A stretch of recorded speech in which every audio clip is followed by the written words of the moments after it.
The history of rock and roll will always be marked by Journey fans' collective memories of Steve Perry's soaring vocals and iconic sound. While Perry's songs brought joy to millions, his tenure with the band was marked by tumultuous departures. Perry's complex and deeply personal reasons for leaving the band have often been hidden beneath the headlines and fan theories. But no one has told the public why. Steve Perry has now admitted why he left Journey, shedding light on the period that led to his permanent departure. What mystery shrouded Perry's departure from Journey? Let's explore. Early years. He was born in Hanford, California, to parents of Portuguese heritage, who were originally from the Azores. Stephen Ray Perry was born in California. There is no other child that his parents have produced. Perry displayed an early interest in music, which was most likely influenced by his father, Raymond Perry Pereira, who was actively involved in the music industry as a singer and co-proprietor of radio stations before Perry was born. When Perry was 8 years old, his parents decided to end their relationship, which resulted in him and his mother moving to the dairy farm that his grandparents owned. Perry Quaresma received a gold pendant in the shape of an eighth note as a present from his mother, Mary Quaresma, on the occasion of his 12th birthday. He wears the pendant as a symbol of good fortune. When he was 12 years old, his mother was listening to Sam Cooke's Cupid on the car radio. This experience spurred his desire to pursue a career as a vocalist and Lisanne to discover his passion for singing. With Scott Matthews, a 16-year-old individual who would later become a music producer and collaborator on various musical elements, such as songwriting, drumming, guitar playing, and singing, Perry moved to Sacramento in his early 20s to establish a musical group that would eventually be known as ICE. Matthews was a member of the group.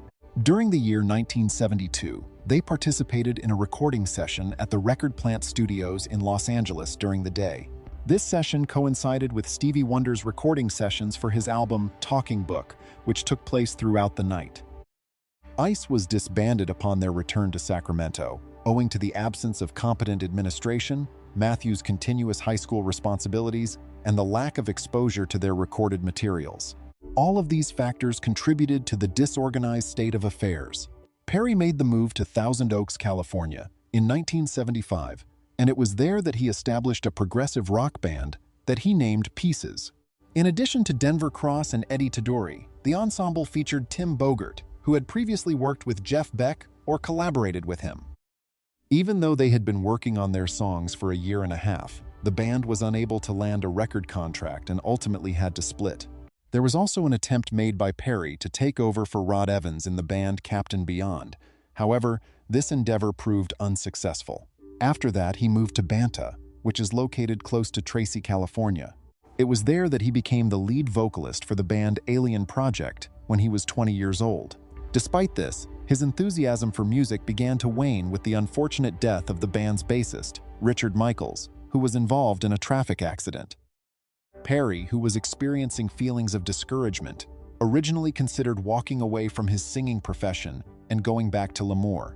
After receiving support and encouragement from his mother, he eventually decided to accept an offer from Walter Herbie Herbert, the manager of the band Journey, who was located in San Francisco and was experiencing a lot of difficulties. Years at Journey. Herbert, the Journey band's original organizer-manager, was introduced to the Alien Project song If You Need Me, Call Me, and was warned by producer Scott Matthews that the young vocalist might potentially replace the present frontman, Robert Fleischman. Fleischman had not signed with Herbert's firm and did not fully fit into the band's progressive rock sound at the moment. Perry was sent on tour as a substitute, and to avoid alerting Fleischman, he was introduced as a Rhodes Portuguese relative. Perry then quietly played a song with Journey during a soundcheck in Long Beach, when Fleischman was not on stage. Herbert then informed the band members that Perry would be their new lead vocalist. Perry added a dramatically different, more pop-oriented style to the band's music, which drew considerable criticism from both Journey's current members and fans who preferred the band's original progressive rock sound. His appearance on the 28th of October 1977 in San Francisco garnered a mixed reception from the audience. Perry, on the other hand, steadily won new fans with his contributions to the group's debut album, Infinity, which included a song he wrote called Lights. The band's musical approach changed significantly, but when Journey began to garner more radio play and media attention with the publication of Infinity, Perry's inclusion into the group was eventually accepted. Perry was the primary vocalist on 9 of the band's albums: Journey, Infinity, 1979, Evolution, 1980, Departure, 1980, Dream After Dream, 1980, a soundtrack for a Japanese film, Captured, 1980, a live album, Escape, 1981, which reached the top of the Billboard chart, Frontiers, 1983, Raised on Radio, 1986, and Trial by Fire, 1996. Their most successful hit was Open Arms from Escape, which spent 6 weeks at number 2 on the Billboard Hot 100 list. Perry supplied extra vocals on many songs by artist Sammy Hagar while with the band Journey, including the 1980 hits The Iceman and Run for Your Life, where the Iceman was a moniker Hagar gave for Scott Matthews. He also worked with Kenny Loggins on the 1982 single Don't Fight It, which peaked at number 17 on the music charts. Perry released his first independent album, Street Talk, in 1984, following the release of Frontiers and its associated concert series. The album's title was inspired by the original name of Perry's old band, Alien Project. Street Talk sold over 2 million copies, with chart-topping songs Oh Sherry at number 3, written specifically for then-girlfriend Sherry Swafford, and Foolish Heart at number 18. The Oh Sherry music video gained a lot of rotation on MTV. She's Mine and Strung Out were 2 more songs from this collaboration, which featured former Alien Project drummer Craig Krampf, guitarist Michael Landau, and future American Idol judge Randy Jackson on bass, among others. Perry was one of 21 vocalists in the United States who recorded the African charity single We Are the World in 1985. Perry also collaborated with the Irish folk rock band Clannad on their 1987 album, Sirius. Perry's mother fell ill when he was reconnecting with the band Journey. Perry's numerous journeys back to the San Joaquin Valley to care for his mother slowed the completion of his record, Raised on Radio. Unfortunately, his mother died while the record was being created. This difficult scenario had a big influence on Journey, since they had to cope with inconsistent recording sessions and a lead vocalist who was frequently unavailable. As a result, Perry felt physically and emotionally exhausted from the event. As a result of these conditions, Journey decided to take a sabbatical in 1987 after finishing the Raised on Radio tour. Perry began production on his second solo album, Against the Wall, in 1988, but abandoned it before finishing it. Despite this, several of the tracks recorded for Against the Wall were subsequently included on Perry's 1998 solo compilation album, Greatest Hits, plus 5 unreleased. Perry returned to the Shoreline Amphitheater in Mountain View, California on April 30, 1989 to play Sam Cooke's Bring It On Home to Me and the Four Tops' Reach Out with Bon Jovi. Perry later rejoined his previous band, Journey, for the Bill Graham memorial show Laughter, Love, and Music, held on November 3, 1991, at Golden Gate Park in San Francisco, singing Faithfully and Lights. Following these incidents, Perry mostly disappeared from the public eye for 7 years, including a break from the music industry. In 1994, Perry launched For the Love of Strange Medicine, his second individual project. The album achieved success, in part attributable to the Strange Medicine Global Tour. Journey's original lineup from 1981 to 85 reunited in 1996 to create the album Trial by Fire. The album achieved significant commercial success, debuting at number 3 on the Billboard charts and earning platinum status by the end of the year. However, the triumph was short-lived, as lead singer Perry sustained a hip injury while hiking in Hawaii before the start of the Trial by Fire tour. Following a diagnosis of a degenerative bone condition requiring a hip replacement, Perry opted to delay the tour to undergo surgery. Despite the remaining band members waiting nearly 17 months after Perry's injury to address the future of Journey, they eventually met with Perry in 1998, after realizing the urgency to capitalize on the success of the Trial by Fire album with a world tour. During this meeting, members Jonathan Cain and Neil Schon presented Perry with an ultimatum: either undergo hip replacement surgery to allow the tour to proceed upon recovery or risk being replaced by another singer. Perry, who was still unwilling to have surgery and harbored hatred against his bandmates, chose to leave Journey forever. As a result, Tall Story's Steve Augury took over as lead vocalist. Journey's tour began almost 2 years after the publication of Trial by Fire. On the 15th of December, 1998, Perry released his compilation album, Greatest Hits, plus 5 unreleased. The unpublished recordings included an original demo from the Alien Project as well as selections from the album Abandoned Against the Wall. In 1998, Perry also recorded 2 songs for the Warner Brothers film Quest for Camelot, which can be heard on the film's soundtrack. Perry admitted on VH1's Behind the Music in 2001 that he did not consider himself to be a true member of the band. Former manager Herbie Herbert compared this admission to the Pope's claim that he never fully felt Catholic. Perry appeared on 2 songs from Tommy Tokioka's 2000 album Happy to Be Living, singing background vocals on I Wish You Were Mine and An Angel Above Me. Perry contributed vocals to the mostly instrumental jazz piece. On the 21st of January 2005, Perry surprised his old Journey bandmates by making an appearance at a Hollywood Walk of Fame ceremony. Before this occurrence, he had expressed reservations about ever playing with the band again. Although he recognized that his time with the band was enjoyable, he doubted that he would rejoin them. When questioned about the potential of returning to Journey, Perry responded with a humorous caveat of, "Never say never unless you mean never." Perry worked with David Pack, Ambrosia's former lead vocalist, to create the song A Brand New Start in 2005. The album, The Secret of Moving On, was released in September 2005 and includes versions of 2 of Pack's classic Ambrosia songs, Biggest Part of Me and You're the Only Woman. Perry's 2 solo albums, Street Talk and For the Love of Strange Medicine, as well as his Greatest Hits CD, were reissued on the 3rd of October 2006, with remastered versions and previously unreleased content. Sony Legacy published a compilation CD titled Playlist, The Very Best of Steve Perry on the 13th of January 2009. Perry played 3 encore gigs with the indie rock band Eels in 2014, singing diverse songs. Perry reunited with his old Journey bandmates for the first time in almost a decade on the 7th of April 2017 for the band's Rock and Roll Hall of Fame induction. Perry stated during the ceremony but declined to join the band in their performance out of respect for current lead vocalist Arnold Pineda.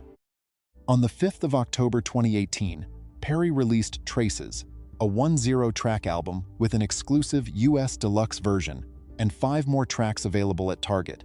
Perry describes the CD as an honest meditation on the pain of losing a loved one. Traces is Perry's 3rd studio album and his first since For the Love of Strange Medicine. However, Perry's musical talent and composition set him apart from other performers. Perry is well known for his countertenor vocal range, which spans from F2 to a 5. Perry's singing voice has been described as a high tenor Latino, with a tone similar to that of Sam Cooke and Aretha Franklin. He gained the nickname The Voice, which was first given to him by fellow artist John Bon Jovi. Brian May, renowned guitarist of Queen, stated that Perry is an extraordinary vocalist with a distinct voice among his contemporaries. Randy Jackson, a renowned record executive, producer, former American Idol judge, and Journey session musician, has referred to Perry's voice as the Golden Voice, claiming that only Robert Plant matches Perry in the area of rock singing. Jackson further commended Perry's vocal prowess, emphasizing his power, range, and unique tone that blends elements from Motown, the Everly Brothers, and Led Zeppelin.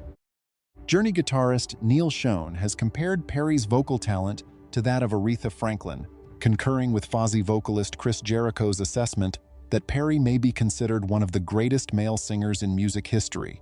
Greg Prato from AllMusic stated that if there was one singer that could be considered the most emblematic of 80s arena rock, it would have to be Journey's Steve Perry. His colleague, John Frank, praised Perry's tremendous and outstanding vocal powers, referring to them as a soaring whale of a voice. Perry was voted one of the top 10 rock vocalists of all time by Classic Rock magazine's readers in 2009. Perry was voted 76th on Rolling Stone magazine's list of the 100 greatest vocalists of all time, with praise for his technical brilliance, clean tone, and sincere honesty. Rhythm magazine's Jeff Nichols praised Perry as possibly the best vocalist of his age. Sam Cooke, who has been compared to Perry, had a huge impact on Perry's music. Perry has admitted to drawing influence from a variety of musicians, including the Beach Boys, Jackie Wilson, Frankie Valli, Lou Christie, Marvin Gaye, Joe Tex, and Jack Bruce of Cream, as well as female vocalists such as Diana Ross, Dee Dee Sharp, and Aretha Franklin. Perry's musical influences were the styles of Elvis Presley and Chuck Berry. He also praised Motown albums and English bands from the late 1960s. However, none of these were without their obstacles, personal scandals, and isolation. In 1987, Steve Perry was at a crossroads in his life. He was well known as the famous voice of Journey, but the spark that had previously fueled his enthusiasm for music had faded. The genuine fire that had driven his passion for singing looked to have vanished. Instead, he felt a sensation of emptiness creep into his being. As his passion faded, Perry moved to a different form of escape, immersing himself in a world of parties, narcotics, and booze to distract himself from his growing melancholy. The luster of his previous accomplishments had faded with time, and the joy of realizing his boyhood ideal was no longer enough to keep him going. The constant pressures of touring and performing had taken a toll on him, and he recognized that everything in his life, including his voice, was deteriorating. Deep down, he understood that going down this path would only cause more harm, not only to his job but to his soul. Perry felt the urge to break away, so he took the difficult decision to leave the life he had known for so long, despite having no idea what the future contained. Despite the uncertainty, one thing was crystal evident: he couldn't keep going the way he was. Following his departure from Journey, Steve Perry found himself in the position of having to fill a void that music had previously filled. He searched for anything that may reignite his excitement and provide him with a refreshed sense of purpose. That was the moment when he first encountered motorcycles. Perry decided to focus his attention on bicycles, even though he had never been particularly interested in them previously. Via California was the location where he purchased a Harley-Davidson motorcycle, and he spent his days riding it throughout the heart of the San Joaquin Valley, close to Hanford, where he was born. During his ride across the alfalfa fields, Perry let his long hair flow freely because he was not required to wear a helmet following the rules. It was the brisk breeze from the fields that surrounded him that brought back memories of his childhood there. This connection to his past, to a more straightforward era, gave him something that he had been without for a considerable amount of time. Riding emerged as a kind of therapy for him, enabling him to re-establish a connection with both himself and the environment he had previously abandoned. In the course of his journey towards self-discovery, Perry started paying his respects at the graves of his deceased family members, most notably his mother, who had passed away before this monumental turning point in his life. He was able to firmly establish himself and re-establish a connection with his origins by making these journeys a regular part of his routine. Even though he was attempting to find a new purpose, a portion of him continued to feel dissatisfied. He continued to be tormented by his treasured music, which was the one true passion of his life. This caused him to experience anguish and agony that he was not equipped to cope with. A joyful to a sad. Throughout his career, Steve Perry persistently maintained a state of deliberate seclusion, avoiding any activities that would have the potential to reacquaint him with the world of music. However, Lady Luck was on her side. It was on a specific day that he came into contact with Patty Jenkins, a skilled filmmaker who would go on to achieve fame for her work in the film Monster. Then, Jenkins was working on the creation of a Lifetime special called 5, which was based on people who had triumphed against cancer. Perry caught the note of a woman in one of the pictures as he was supervising the editing process. This was a moment that would have a profound effect on his life. Perry's attention became fixed on a woman who was sitting in the entrance courtyard of the hospital as the camera moved through the courtyard. Inquiring about her identity, he questioned Jenkins because he was intrigued. After further investigation, it was determined that the lady in question was Kelly Nash, a cancer survivor and PhD psychologist who had taken part in the experiment. Perry tried to put into words the profound connection he felt to her. He felt a strong connection to her, He asked Jenkins for Nash's contact information, which was a request that took the director off guard because Perry has a propensity to avoid encounters of this nature. An answer from Kelly was ultimately received by Perry after he had been waiting for it for 2 weeks. It was with an overwhelming sense of joy that he made arrangements for a dinner date with her, and from that moment forward, their connection became inseparable. Even though Kelly had been battling breast cancer for 3 years, Perry was charmed by her tenacity and passion in a way that had never been encountered before. She brought a feeling of illumination into his life, freeing him from the mental and physical isolation that had engulfed him. She was the one who liberated him. Steve Perry had already known love, but his relationship with Kelly Nash was unsurpassed. Their bond was strong, as if they had known one another forever. He constantly declared his love for her, claiming that it existed before to their meeting and would remain forever. Kelly's presence filled the vacuum left by his departure from music, instilling in him a renewed sense of purpose and joy. However, their time together was tainted with sadness. Kelly's fight with cancer worsened, and despite her best efforts, the sickness eventually separated them. Her death 6 years ago left an indelible emptiness in Perry's life. Even in her last hours, Kelly continued to inspire him. On a single evening, while they lay together in darkness, she begged him to commit, one that would shape the next chapter of his life.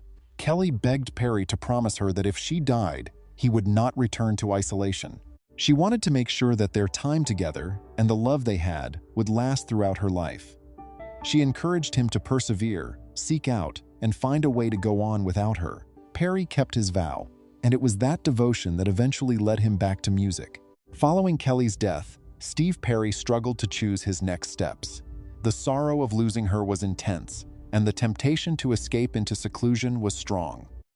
However, he was determined to keep his pledge. He gradually re-engaged with the world, reconnecting with music, which had previously been his all-consuming love. This trip resulted in the creation of his most recent album, which he dedicated to Kelly. It was a labor of love, a testament to her legacy, and the commitment he had made. Perry discovered a new sense of purpose via this activity, as well as a way to transform his pain into something beautiful. He was aware that Kelly would have wanted him to strive, keep producing, and share his skills with the world. Steve Perry is currently contemplating his existence and remains loyal in his dedication to Kelly. He carefully avoids seclusion, aware that his journey is far from over. He preserves her memory via the music he composes and the connections he fosters, ensuring that the love they share lasts forever. Now let's look at the key reasons he quit Journey. Leaving Journey and why. Steve was comfortable and satisfied with his job in the band throughout the first 3 years of Perry's leadership, beginning in 1977. This was even though the band was experiencing difficulties, such as the departure of drummer Ainsley Dunbar and co-lead vocalist Greg Rowley. During the time that Perry was establishing his authority within the band that he had initially joined as a beginner, he was able to enjoy a reasonable amount of peace. Nevertheless, by 1981, conflicts had begun to emerge among the members of the band. The pressure that was placed on the band between the years 1981 and 1983 was investigated in a video that was devoted to addressing Steve's turbulent relationship with his girlfriend Sherry Swafford. Sherry reportedly required a substantial lot of Steve's attention and even joined them on tour, which disrupted the band's capacity for creative expression as well as the human dynamics that existed inside the group. As a result of this, the tour for the album Frontiers 1983 was fraught with friction, which resulted in Jonathan Cain and Neil Schon harboring emotions of hatred toward Perry, and vice versa. The bandmates were left to engage with audiences without Steve, which caused them to feel bewildered and frustrated. Steve would regularly depart suddenly in his car after concerts, leaving his bandmates to do so without him. After the Frontiers tour was finished in 1984, Perry ultimately, as a result of these circumstances, effectively split the company with Journey for the very first time. This occurred after the tour had been completed. In the years that followed, Perry focused his attention on his music career as well as his relationship with Sherry. He included aspects of his personal life as well as his professional life into the first single that he released from his solo album, which was named Street Talk.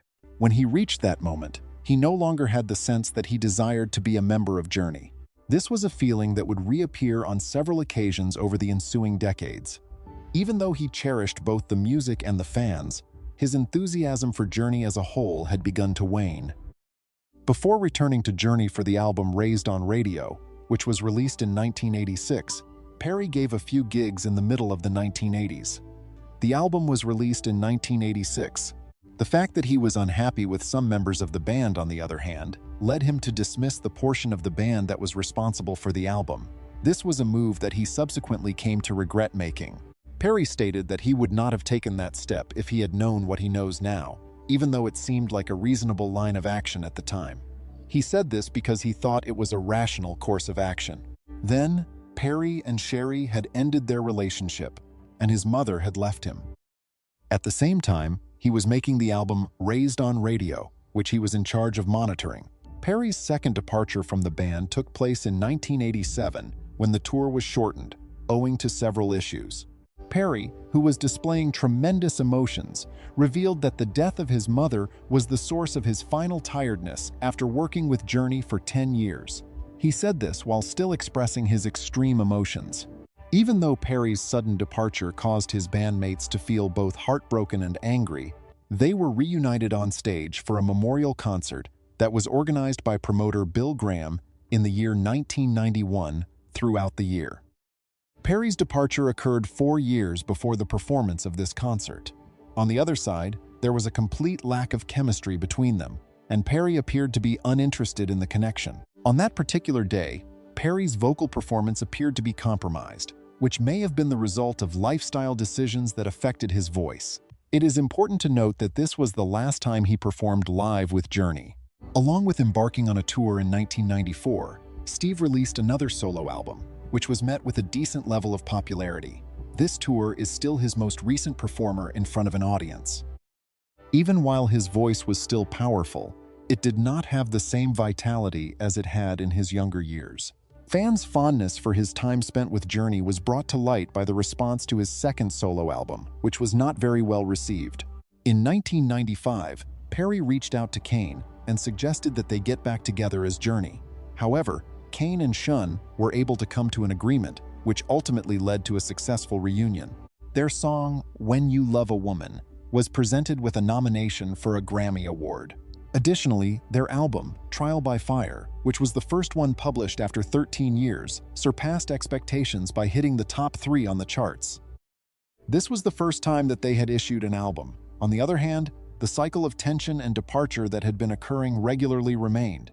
Perry suffered from a hip condition that stopped him from continuing his journey through the trails of Hawaii, although he was enjoying his time spent trekking across the state. Nearly 2 years passed as the band waited patiently for Perry to have surgery, but Perry steadfastly refused to have the procedure done. Over the course of 40 years, Steve had repeatedly proved that he did not have any enthusiasm for being a member of Journey. An individual's choice to undergo surgery is a matter of personal preference. Yet, it seemed as though Perry was looking for reasons to disassociate himself from the band. In addition, it is quite probable that Steve was aware of the fact that his voice qualities were not enough for a tour at that point in time. Perry left Journey for the 3rd time in 1998, effectively ending his tenure with the band. Despite the fact that the band was able to find replacements for him, Perry was able to exercise his rights through legal methods by warning them that he would still benefit if they continued without him. Perry is still receiving royalties from Journey's concerts, new CDs, and merchandising, despite the fact that he is not currently performing with Journey. Despite the fact that this arrangement may be beneficial for Perry, it has placed a significant weight on his bandmates, who have been let down by him on a number of times. Even as far as the year 2023 is concerned, the band is still financially dependent on him. He was used on a stand next to them on the Hollywood Walk of Fame in 2005. And then, after a period of 12 years, he was able to do the same at the Rock and Roll Hall of Fame. Behind the scenes, tensions were obvious, despite the fact that these public gatherings gave the impression of being friendly. One of the few live performances that Steve has given since 1994 was with the indie rock band The Eels. In actuality, Steve has only given a handful of live performances total. His voice is no longer capable of supporting a tour, despite the fact that he has been given countless guarantees over the years that he will return to the stage. The issue that has to be answered is why Steve made the decision to split company with Journey. There were 3 different instances on which Perry provided a variety of excuses. Nonetheless, the reality lay in 2 primary factors: his diminishing enthusiasm for Journey over the course of the last 4 decades, and the loss in his vocal abilities that has occurred since the 1990s. This is a fact that Steve is completely conscious of. You should click the next video that appears on your screen, as well as like and subscribe to this video if you found it entertaining.